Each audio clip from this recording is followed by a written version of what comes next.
చంద్రబాబు నాయుడు గారు గవర్నమెంట్లో ఉన్నప్పుడు చాలా మందికి తెలియనివి ఏంటంటే మనకి ఏమేమి వచ్చినాయి మాత్రమే తెలుసు. ఒక 3 యూనివర్సిటీలో లేకపోతే క్యాపిటల్. ఆయన కష్టపడి ఈ 5 సంవత్సరాల్లో రావాలనుకున్నటువంటి సంస్థలు దాదాపుగా 120 ఉన్నాయి. నేను మొత్తం డేటా తెప్పించుకుంటే జగన్మోహన్ రెడ్డి గారు ఎన్నిటిని క్యాన్సిల్ చేయించారంటే మీరు ఆశ్చర్యపోతారు. ఎందుకంటే ఇది కామన్ పబ్లిక్ ఇవి తెలియవు. క్యాన్సిల్ చేసిన వాటిలో ఒక బిగ్గెస్ట్ కన్వెన్షన్ సెంటర్ ప్లాన్ చేశారు ఇక్కడ అమరావతిలో. ఒక కన్వెన్షన్ సెంటర్ వస్తే ఎయిర్పోర్ట్కి వచ్చేటువంటి జనాలు పెరుగుతారు, రెస్టారెంట్లు పెరుగుతాయి, ట్రాన్స్పోర్టేషన్ పెరుగుతుంది, ఇంటర్నేషనల్ ఎక్స్పో లాంటివి ఎన్నో వస్తాయి, పేదవారికి ఉపాధి దొరుకుతుంది. అది క్యాన్సిల్ చేశారు.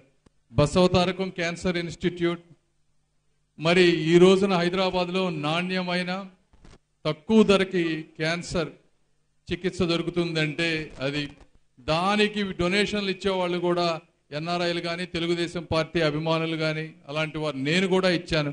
అలాంటి ఇన్స్టిట్యూట్ని క్యాన్సిల్ చేశారు ఇక్కడ జీవోని.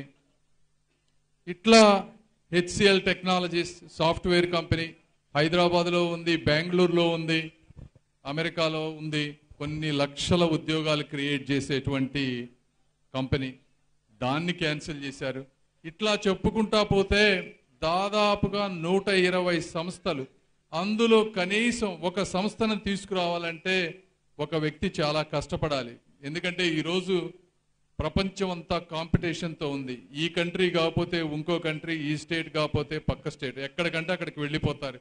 అయితే చంద్రబాబు నాయుడు గారు కానీ మంత్రివర్గంలో ఉన్నటువంటి వ్యక్తులు కానీ ఒక ప్రణాళికాబద్ధంగా 1కి 10 సార్లు వెళ్ళి వీరిని కలిసి ఒప్పించి ఇవన్నీ రిలీజ్ చేస్తే కేవలం చంద్రబాబు నాయుడు గారికి పేరు రాకూడదనేటువంటి ఒకే ఒక్క కారణం తప్పించి ఇంకా నాకేమీ కనిపించలేదు. వాటన్నిటినీ క్యాన్సిల్ చేసినటువంటి వ్యక్తి జగన్మోహన్ రెడ్డి గారు.